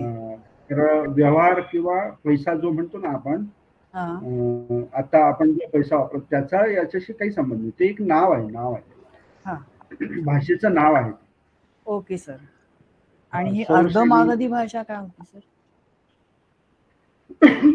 अर्धमागधी भाषा म्हणजे जसं मी तुम्हाला म्हटलं ना की मागधीची भाषा आहे, त्या मागधी भाषेच्या अनुषंगाने पण जसं थोड्या फार प्रमाणामध्ये व्याकरणामध्ये शब्दांमध्ये फेरफार करून किंवा दुरुस्ती करून जी भाषा तयार झाली तिला अर्धमागधी म्हणतात. आणि आपल्या पाली भाषा आणि अर्धमागधीमध्ये खूप साम्य आहे. तुम्ही जर एखाद्या जैन व्यक्तीला जर भेटलात आणि तुम्ही त्यांच्याकडनं जर बघितलं ना, म्हणजे ते कोटेशन जर घेतले अर्धमागधीचे, तर तुम्हाला सहज वाचता येतील. त्यामुळे मागधी आणि अर्धमागधी, जसं बघा आपण मराठीमध्येच बघा, आपण विदर्भीय मराठी वेगळी आहे की नाही, कोकणी महाराष्ट्रातली कोकणी वेगळी, कोकणीमध्ये तर किती फरक आहे बघा. तसंच प्रकार त्या काळामध्ये झालेला. Okay okay sir. हा, थोडा बहुत फरक म्हणजे आलं लक्षात सर. ओके सर, मला एक प्रश्न विचारायचा आहे. सॉरी सर, मला एक प्रश्न विचारायचा आहे. हा बोला. हॅलो. प्रदीप. हा सर, याच्यामध्ये सर देवनागरीचा कुठं संदर्भ येत नाही आहे. देवनागरी भाषा ही अगोदरची आहे, म्हणजे पाली भाषेच्या अगोदरची आहे का वैदिकच्या अगोदरची आहे का त्या नंतरची आहे? त्याचा काही त्याची कनेक्टिव्हिटी रेफरन्स आहे का? आता एक लक्षात घ्या, फार महत्वाचा प्रश्न विचारला तुम्ही, कारण याच्यामध्ये खूप लोकांचा काय म्हणतात त्याला संभ्रम म्हणतो ना आपण, कन्फ्युजन. भाषा आणि लिपी या दोन्ही गोष्टी वेगळ्या आहेत, हे लक्षात घ्या. भाषा आणि लिपी ह्या दोन्ही गोष्टी वेगवेगळ्या आहेत. भाषा ही कोणत्याही लिपीमध्ये लिहिता येते, अलग लक्षात. भाषा ही कोणत्याही लिपीमध्ये लिहिता येते. उदाहरणार्थ मराठी भाषा आहे, बरोबर, हिंदी भाषा आहे, इंग्रजी भाषा आहे, मल्याळम ही भाषा आहे. परंतु ह्या भाषा लिहिण्याच्या वेगवेगळ्या लिपी आहेत, स्क्रिप्ट आहेत, त्याला लिपी म्हणतात आपण. जसं की मराठी भाषा जी आहे ती आपण देवनागरी लिपीमध्ये लिहितो, अलग लक्षात. देवनागरी ही भाषा नव्हे, हे मुख्य लक्षात. देवनागरी ही भाषा नाही, ती लिपी आहे, स्क्रिप्ट आहे. म्हणजे भाषा कागदावर लिहिण्याची जी काही पद्धत जी असते ना, त्याला आपण लिपी म्हणतो. अच्छा. काल साळवे सरांनी थोड्याफार प्रमाणामध्ये सांगितलं, पण तुम्ही नव्हता वाटतं त्यावेळेस. लिपी ही वेगळी आहे आणि भाषा ही वेगळी आहे. आता बघा, इंग्रजी भाषा आहे, बरोबर, इंग्रजी भाषा आहे, ती देवनागरीमध्ये लिहिता येते का आपल्याला? नाही. ती रोमन लिपीमध्ये लिहिली जाते. ABCD वगैरे ही काय आहे, रोमन लिपीमध्ये आहे. आता तमिळ भाषा आहे, बरोबर, तमिळ भाषा तुम्ही देवनागरी लिपीमध्ये बघू शकता का, लिहू शकता का, दिसते का तुम्हाला? त्यांनी त्याची स्वतःची लिपी तयार केलेली आहे, त्या लिपीमध्ये ते लिहितात. तसंच ब्राह्मी लिपी आहे बघा, धम्मी लिपी, ब्राह्मी लिपी म्हणतो आपण. तर ती लिपीमध्ये आपण पाली भाषा लिहू शकतो, त्या लिपीमध्ये आपण मराठी भाषा लिहू शकतो, त्या लिपीमध्ये आपण इंग्रजी भाषा लिहू शकतो. तर लिपी आणि भाषा हे दोन्ही भाग कसे आहेत, वेगवेगळे आहेत. हा त्याच्यामुळे आणि पूर्वी जे पासून भारतामध्ये देवनागरी हीच मोठ्या प्रमाणामध्ये लिपी वापरली जात होती. देवनागरी म्हणजे पुरातन काळापासून जसे मनुष्य लिहायला शिकला तेव्हापासून ती डेव्हलप होत त्यावेळेस तिला वेगळं नाव होतं, नंतर थोडी डेव्हलप झाली, वेगळं नाव मिळालं, परत डेव्हलप होत आता आपण त्या भाषेला देवनागरी म्हणतो. म्हणजे बरोबर. उत्तर भारतामध्ये जी भाषा लिहिल्या जातात त्या सगळ्या देवनागरीमध्ये लिहिल्या जातात. Hello sir. Hello. Hello sir. हा. हा बोला. पूर्वी आपण जे तासक सांगितलं ना, 9 भाषेचे 9 अंग, त्यातली सुत्त, गेय आणि गाथा याचे जरा प्लीज अर्थ सांगा ना. सुत्त, गेय आणि गाथा. हा म्हणजे जे त्रिपिटक जे आहेत ना मॅडम, ते हा. त्रिपिटक ह्या सगळ्या प्रकारामध्ये आपल्याला वाचायला मिळतं. अच्छा. म्हणजे हा. त्याच्यामध्ये विभाजन केलेलं आहे. त्रिपिटकामध्ये तुम्हाला सुत्त आढळतील. हा. बरोबर. सुत्त म्हणजे आपण इतिपिसो भगवा वगैरे वगैरे एवं मे सुतंग एखादं सुत्त असतं की नाही, हा हा. तुम्ही त्रिपिटकाचं सुत्त वाचलेत का नाही, त्या पद्धतीने सुत्तांचं पण तुम्हाला आढळतं. म्हणजे उदाहरणार्थ तुम्ही महासतीपटान सुत्त घ्या. हा हा. बरोबर. हा महासतीपटान सुत्त त्याची सुरुवात कशी होते, एवं मे सुतंग. हा हा. मग त्यामध्ये भगवान कुठे आहेत, ते कोणाला मार्गदर्शन करत आहेत, कोणचं ठिकाण आहे, कोण कोणाला प्रश्न विचारतो आहे, भगवंतांनी कोणाला अशा प्रकारे त्याचं उत्तर दिलंय, धम्मदेशना दिली आहे आणि नंतर त्याचा लाभ कसा झाला आहे आणि मग सगळे लोक त्याचा साधुवाद कसा करतात, हे सगळं वर्णन सुत्तामध्ये असतं. त्या सुत्तामध्ये भगवान बुद्ध मग उपमांचा पण उपयोग करतात. म्हणजे उपमा म्हणजे झाडाची उपमा, नदीची उपमा वगैरे असं उपमा देऊन हे करतात. आणि दुसरी जे गाथा जे तुम्ही म्हणतात गेय ज्या आहेत गेय, हा त्या जे गेय आहे म्हणजेच काय, हा शब्द गीत या ग वर्ण तयार झालेला आहे. त्याचा मूळ जो आहे गा, आलं लक्षात. म्हणजे गाण्याच्या स्वरूपामध्ये. आता आपण गाणं म्हणतो ना तसं नव्हे, त्या काळामध्ये त्यांची ज्या पद्धतीने एका सुरामध्ये गेयामध्ये म्हणजे पद्यामध्ये जे सुत्त म्हटले जात असतील किंवा बुद्धांचे वचन म्हटले जात असतील, तर त्या प्रकारामध्ये सुद्धा आपल्याला बुद्धांचे वचन बघायला मिळतात. आणि गाथाचं काय? गाथा ह्या तर तुम्हाला माहितीच आहे ना गाथा. खेरी गाथा, खेर गाथा तुम्ही ऐकलं असेल ना. तर त्यामध्ये त्यांनी आपल्याला जे काही अनुभव आलेत आपल्या जीवनामध्ये, तर त्या काव्य स्वरूपामध्ये गाथांच्या स्वरूपामध्ये त्यांनी ते लिहून ठेवलेले आहे किंवा मुखातनं त्यांनी त्याचं वर्णन केलेलं आहे. त्यालाच गाथा म्हटलं जातं. असे त्रिपिटकामध्ये वेगवेगळ्या प्रकारचे सगळे प्रकार तुम्हाला आढळतील. नुसतंच एकच प्रकार नाहीये, सगळे 9 प्रकारचे जे आहेत ते सगळे प्रकार तुम्हाला. म्हणजे जाणीव प्राप्त होणे असं ना. उदान म्हणजे जाणीव ज्ञान प्राप्त ते आहे ना. आणि उदान म्हणजे काय, मुखातनं म्हणजे एखादा व्यक्ती भाव विभोर होऊन अचानक त्याच्यात मुखातनं जे काही उद्गार निघतात ना त्याला उदान म्हणतो आपण. एखादा आपण गेलो बघा, एखाद्या डोंगरावर गेलो पलीकडे आणखी आपल्याला एकदम धबधबा दिसला मोठा अचानक आणि तो एकदम सुंदर असेल तर अचानक आपण म्हणतो अरे बापरे सुंदर धबधबा आहे. दॅट इज उद्गार. जसे की भगवंतांना ज्ञान प्राप्त झाल्यानंतर ज्यावेळेस त्यांना कळालं की सगळे धम्म हे काय आहे, नष्ट होणारे आहेत. नष्ट होणारे आहेत. व्यय धम्मा, सभ्य धम्मा, व्यय आपलं संखारा व्यय धम्मा. म्हणजे त्यांना जेव्हा कळालं त्यावेळेस त्यांच्या मुखातनं अचानक उदान आलं, अनेक जाती संसारं.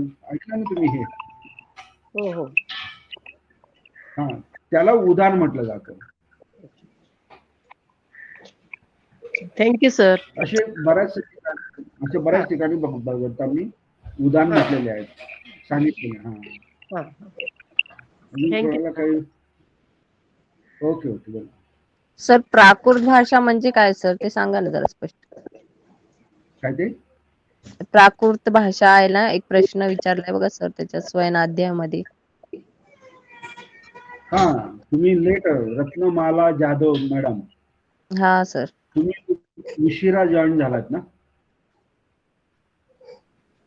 हॅलो. सुरुवातीपासून आहे सर मी. हो का? मग हो. प्राकृत भाषेवरती भरपूर सांगितलं. प्राकृत भाषा कशाला म्हणतात, ती कशी निर्माण होते, कोणकोणत्या प्राकृत भाषा आहेत, या सर्व मी सांगितलं. तुमचं लक्ष नव्हतं का? नाही सर, म्हणजे का ते कळालं नाही? छंदस वगैरे ते येणार का त्याच्यात? नाही छंदच नाही, छंदच भाषा नाही. प्राकृत भाषा म्हणजे प्रकृतीच्या नियमानुसार बोलली जाणारी भाषा. त्यामध्ये त्या भाषेवरती कुठल्याही प्रकारचं व्याकरण नसतं, नियमबद्धता नसते, ती स्वैर भाषा बोलली जाते. अजूनही बघा आदिवासी लोक जे आहेत ना, त्यांच्यामध्ये त्यांची भाषाच बोलली जाते. ती तुम्हालाही माहित नाही, ती कुठे ग्रंथामध्ये सापडत नाही, त्याचं कुठे व्याकरण त्यांनाही माहित नसतं, पण ते एकमेकांशी बोलतात आणि आपल्या भावनांचं एकमेकांना देवाणघेवाण करत असतात. त्याला प्राकृत भाषा म्हणतात. सर एक छोटासा प्रश्न आहे. ओके सर, समजलं. सर छोटासा प्रश्न विचारू का? हा बोला. हॅलो हॅलो हा बोला हॅलो. बोला. हा सर, हा, बोला. छोटासा प्रश्न आहे की भगवान बुद्धांनी प्राकृत भाषेमध्ये सगळा धम्म सांगितला, म्हणजे ते कोशल राज्याची भाषा असेल म्हणून, आणि महावीरनी सांगितलं अर्धमागधीमध्ये. तर हे दोन्ही जे भगवान जे झालेत त्यांचा एरिया म्हणजे भाग वेगवेगळा होता आणि त्या भागातली अशी वेगवेगळी प्राकृत भाषा होती, असं होतं. हा, ते दोघं जरी समकालीन असले ना तरी दोघं एकमेकांना कधीच भेटलेले नाहीत. हा, भेटले नाही म्हणजे मुद्दाम भेटले नाही, जाणीवपूर्वक भेटले नाही असं नाही, परंतु दोघं जण एकमेकांना जाणत होते. म्हणजे ज्यावेळेस भगवान महावीरांचं ज्यावेळेस हे झालं ना, काय त्यांना म्हणजे परिनिर्वाण झालं, तर त्यावेळेस भगवान बुद्धांना ज्या ठिकाणी ते होते तर ध्यान साधनेच्या माध्यमातून त्यांना लगेच कळालं की महावीरांचं महापरिनिर्वाण झालं. आणि महावीरांनी जे काही म्हणजे तत्वज्ञान सांगितलेलं आहे ते महत्वाचं. म्हणजे तुम्हाला एका वाक्यात सांगतो की पूर्वीच्या जन्माचे जे काही कर्म जे आहे त्याच्या अनुषंगाने तुम्हाला ह्या जन्मामध्ये सुख आणि दुःख मिळत असतं, असं भगवान महावीरांचं म्हणजे ती शिकवण होती. मग ते जे पूर्वीच्या जन्मामध्ये केलेले कर्म जे आहेत, म्हणजे अकुशल कर्म जे आहेत, त्याचा परिणाम दुःखामध्ये ह्या जन्मामध्ये होऊ नये म्हणून मग ध्यान साधना म्हणजे स्वतःला खूप कष्ट करणे वगैरे, देणे वगैरे जो आहे ना, धुतांग वगैरे, हा प्रकार त्यावेळेस होता. तर भगवान बुद्धांनी त्याला भरपूर हे निघंट जे आहेत ना त्यांना खूप वेळा विरोध केलेला आहे. नाही, दोघांनी वेगवेगळ्या भाषा का वापरल्या? हा, त्यांचं ते आता ज्या ज्या क्षेत्रामध्ये जे असतील त्या त्या ठिकाणी त्या ज्या भाषा बोलल्या जात असतील त्यानुसार त्यांनी त्या भाषेचं अंगीकरण केलंय. आणि भगवान बुद्धांनी नेहमी असंही सांगितलेलं आहे की सकाय निवृत्तिया, म्हणजे तुम्ही स्वतःच्या बोली भाषेमधून धम्म शिका आणि धम्म शिका, असंही सांगितलेलं आहे भगवान बुद्धांनी. त्याच्यामुळे सामान्याप्रमाणे तळागाळातील लोकांपर्यंत पोहोचायचं असेल तर तीच भाषा वापरावी लागेल. बरोबर. बरोबर. Okay, thank you sir.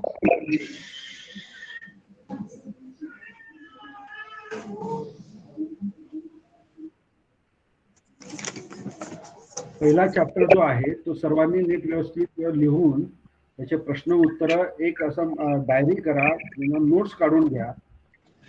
नोट्स काढल्यानंतर आपण म्हणजे जे रेग्युलर आपला पोर्शन आहे त्याच्याही व्यतिरिक्त आपण भरपूर अभ्यास करणार आहोत. किंवा तुम्हाला काही शंका असल्या तर आपल्या क्लासमध्ये पण आपण विचारायचा, म्हणजे तुमच्या ज्ञानात भर पडते आणि तेच कन्फ्युजन बाहेरच्या लोकांमध्ये, समाजामध्ये असतं, ते दूर करण्यास तुमचाही हातभार लागतो आणि तुम्ही आता वाहकच आहे असं आम्ही समजतो. धम्माच्या किंवा पाली भाषेच्या तुम्ही वाहक आहात. तुम्ही जोपर्यंत परिपूर्ण होत नाही तोपर्यंत ह्या गोष्टी, कन्फ्युजन हे चालूच राहणार. तुम्ही एकदा परिपूर्ण झालात तर तुम्ही समाजामध्ये जे काही मिसअंडरस्टँडिंग आहेत ते दूर करू शकता, स्वतःचही करू शकता आणि दुसऱ्याचंही करू शकता.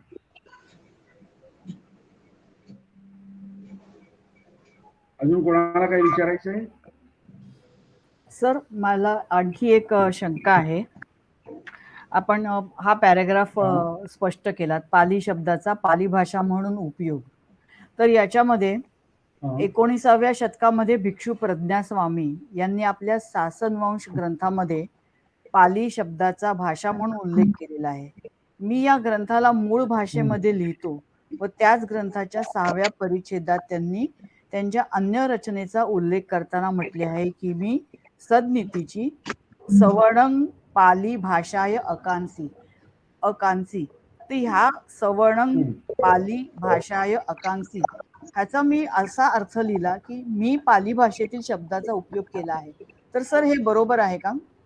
मी पाली भाषेतील शब्दाचा उपयोग केला आहे.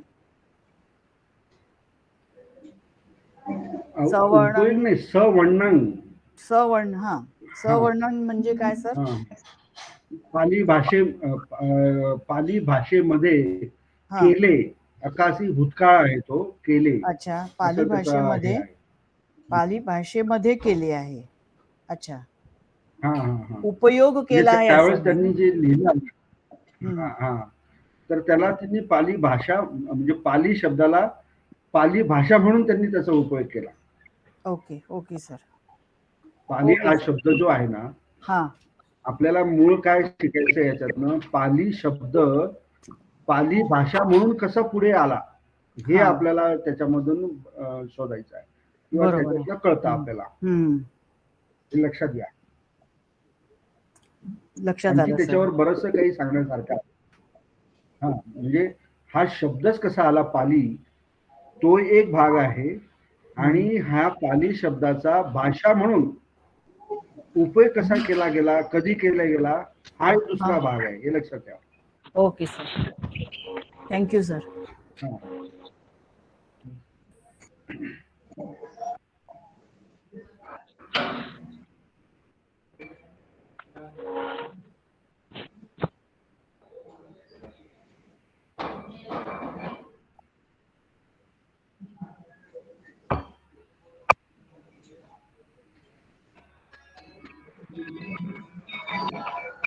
अजून कोणाला काही विचारायचंय?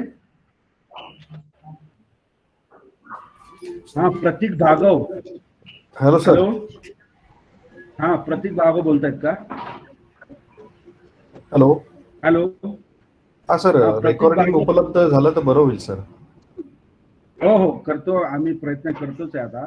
Please sir. बहुतेक पुढच्या याच्यापासून, पण रेकॉर्डिंग तुम्हाला 1 किंवा 2 दिवस उपलब्ध होईल ना?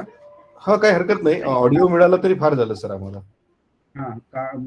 तर तो प्रयत्न करतोय आम्ही. Yes sir, yes sir. पण तुम्ही इतकं लेट का जॉईन झाला मीटिंगला? नाही, मी सर पहिल्यापासून जॉईन आहे, अगदी सुरुवातीपासून. मग तुम्ही मध्ये लेफ्ट झाला तर? नाही, कनेक्शनचा प्रॉब्लेम झाला होता सर, बाकी काही नाही. अच्छा, बरं, ठीक आहे. Yes sir. आणि पुढच्या वेळेपासून सगळेजण 3 वाजता, म्हणजे 3 वाजता जॉईन हो जा, म्हणजे 15 मिनिट आधी सगळं जॉईनिंग प्रक्रिया झाली म्हणजे आपल्याला पूर्ण वेळ मिळतो. Yes sir, yes sir, yes. Okay. कोणाच्या काही शंका नाही? आपण क्लास थांबूया. चालेल सर. जय भीम सर. गोकुल बोलतोय मी. जय भीम. सर, ते व्हॉट्सअप ग्रुपला जॉईन नाही केलं मला. नाही केलंय का? गोकुल रामटेके. बरं, मला तुम्ही माझ्या व्हॉट्सअपला तुमचं नाव आणि नंबर पाठवून द्या, मी सेव्ह करून ग्रुपला. बरं, ठीक आहे सर. हो, थँक्यू. ओके.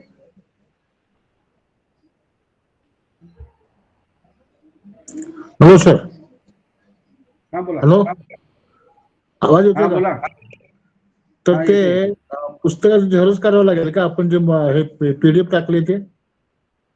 हा ते पीडीएफ जे आहे ना ती व्हॉट्सअपचं जे आहे ते आपल्या याच्याकडे घेऊन जायचं प्रिंटरकडे सायबर कॅफेमध्ये त्याला सांगायचं की हे पुस्तक मला प्रिंट करून दे तो काढून देईल कारण तुम्हाला. हा ठीक आहे. एक काय केलंय तुम्ही ते शब्दकोश एक टाकलाय आणि ते हे टाकले आता आपण जे शिकवलंय ते. हा म्हणजे दोन्हीच करावं लागेल का? काय म्हणता? दोन्ही पुस्तक करावं लागेल का? ते शब्दकोश आणि ते पुस्तक तुम्ही जे दिले ते पीडीएफ मध्ये? हो हो दोन्ही दोन्ही दोन्ही जे हा ना. 133 पान अजून आहेत. बाकी पुस्तक पण देणार आहात काय? हा बाकीची पुस्तक पण येणार का पीडीएफ मध्ये सिलेबसची? नाही नाही हे नाही नाही नाही नाही हे पुस्तक एकच पुस्तक आहे तुमच्या कोर्सचं. हा हा हा हा एकच आहे. शिकवणारे मात्र वेगळे लोक आहेत काय? हा शिकवणारे मात्र 4 प्राध्यापक असणार. हो हो हो वेगवेगळे प्राध्यापक आहेत. सर श्रीकांत झनके यांनी पण ऍडमिशन घेतले ते कृपया त्यांना व्हॉट्सअप मध्ये ऍड करा. मी तुम्हाला व्हॉट्सअप नंबर पाठवला त्यांचा. हो बघितलं मी बघितलं. त्यांना पण ऍड करून घेतलं. झनके का झिल्पे? झनके झनके झनके का बरं ठीक आहे ठीक आहे ठीक आहे. सर प्रेझेंटी घेत जा सर रोजची. हो हो हो माझ्याकडे प्रेझेंटी हे आहे ना. आणि असं होईल की काही लोक म्हणजे पूर्ण कोरम होतच नाही. आज बऱ्यापैकी म्हणजे 53 लोक होते. आपली 82-83चा कोरम आहे पूर्ण. जे हजर नाही राहिले ते परत नंतर मग आम्हाला म्हणतील की सर आम्ही नव्हतो, आम्हाला कळालंच नाही, आमच्यापर्यंत निरोपच आला नाही, मग आम्हाला परत शिकवा. असं होणार नाही. वारंवार प्रत्येकासाठी लेक्चर देणं हे शक्य नाही. म्हणून प्रत्येकाने सिन्सिअरली जे काही आपले मित्र असतील किंवा स्वतः क्लासला जॉईन होणं हे लक्षात ठेवा. ओके सर आणखी एक मला विचारायचंय. आता ते बाकीचे शिक्षक पण आम्हाला शिकवणार ना सर? हा हा हा तर ते सांगणार ते लिहून ठेवणार आम्ही ह्या एकाच वहीत. मग जी स्वयं अध्ययन आहे त्याला सेपरेट वही करायची काय प्रश्नोत्तर लिहिण्यासाठी? येस सेपरेट करा. Okay sir thank you. तुम्ही रत्नमाला जाधव म्हणजे ते रायगड सर. हो सर तीच. रायगड मग अलिबागला भेट झालेली सर. हा मी तेच म्हणतोय अलिबागला तुम्ही तुमचे मिस्टर आणि दोन्ही हो हो हा तेच आहेत ना तुम्ही? हो हो हा हा हा येस ते नावावरनं आणि तुमच्या पत्त्यावरनं लागलेलं. हो सर. मिस्टर कसे आहेत? व्यवस्थित आहेत ना? हो हो छान आहे. सांगा आमचं जेवण सांगा त्यांना. हो हो चला अजून कोणाला काही विचारायचंय? पुढच्या शुक्रवारला रात्री 8:30 वाजता क्लास होईल. ओके ओके ओके थांबायचं. Okay okay okay thank you sir. Thank you sir. Welcome welcome. Thank you sir. Thank you sir. जय Bhim. Thank you sir. Thank you sir. Sir bye. Bye. Thank you sir. Thank you.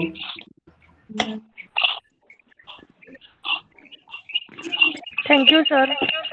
Thank you. Thank you sir. Thank you sir.